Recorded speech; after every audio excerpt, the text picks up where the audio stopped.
25. Her name ran murmuring on the lips of men. In vain she stooped to equal them with her heights. Too pure that air was for small souls to breathe.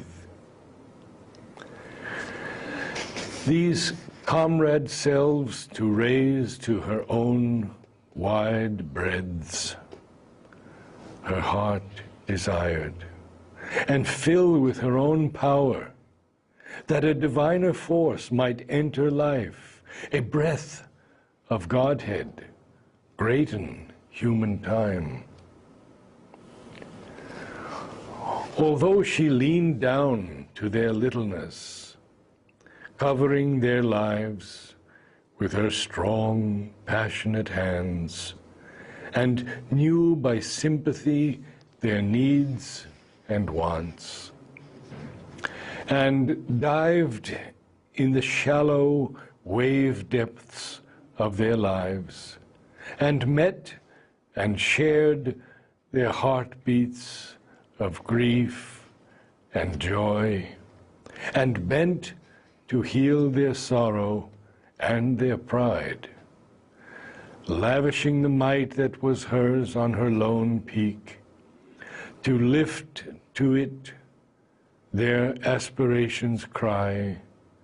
And though she drew their souls into her vast, and surrounded with the silence of her deeps, and held as the great mother holds her own, only her earthly surface bore their charge, and mixed its fire with their mortality. Her greater self lived soul unclaimed within. Oftener, in dumb nature's stir and peace, a nearness she could feel serenely won. The force in her drew earth's subhuman broods, and to her spirit's large and free delight, she joined the ardent-hued, magnificent lives of animal and bird and flower and tree. They answered to her with the simple heart. In man, a dim, disturbing somewhat lives. It knows, but turns away from divine light, preferring the dark ignorance of the fall. Among the many who came drawn to her, nowhere she found her partner of high tasks, the comrade of her soul, her other self, who was made with her, like God and nature, one. Some near approached, were touched, caught fire, then failed. Too great was her demand, too pure her force. Thus, lighting earth around her like a sun, yet in her inmost sky an orb aloof, a distance severed her from those most close. Puissant, apart, her soul as the gods live. As yet, with the great world, she had no link.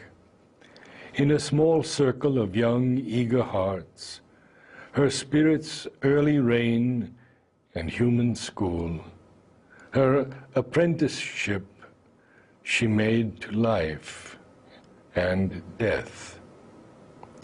Content in her little garden of the gods, as blossoms a flower in an unvisited place. Earth nursed, unconscious still, the inhabiting flame. Yet something deeply stirred and dimly knew. There was a movement and a passionate call, a rainbow dream, a hope of golden change. Some secret wing of expectation beat, a growing sense of something new and rare and beautiful stole across the heart of time. Then a faint whisper of her touched the soil, breathed like a hidden need the soul divines. The eyes of the great world discovered her. A wonder lifted up its bardic voice. A key to a light still kept in being's care, the sunward of an ancient mystery sense. Her name ran murmuring on the lips of men, exalted and sweet like an inspired verse, struck from the epic lyre of rumor's winds, or sung like a chanted thought by the poet Fame. But like a sacred symbols was that cult, admired, unsought, intangible to the grasp. Her beauty and flaming strength were seen afar, like lightning playing with the fallen day. A glory unapproachably divine. There came to join her heart no heart's approach, no transient earthly love assailed her calm. No hero passion had the strength to seize. No eyes demanded her replying eyes. A power within her awed the imperfect flesh, the self-protecting genius in our clay, divined the goddess in the woman's shape, and drew back from a touch beyond its kind. The earth nature, bound in the sense life's narrow make. The hearts of men are amorous of clay kin, and bear not spirits lone and high, who bring fire intimations from the deathless plains, too vast for souls not born to mate with heaven. Whoever is too great must lonely live. Adored, he walks in mighty solitude. Vain is his labor to create his kins. His only comrade is the strength within. Thus was it for a while with Savitri. All worshipped marvelingly, none dared to claim. Her mind sat high, pouring its golden beams. Her heart was a crowded temple of delight.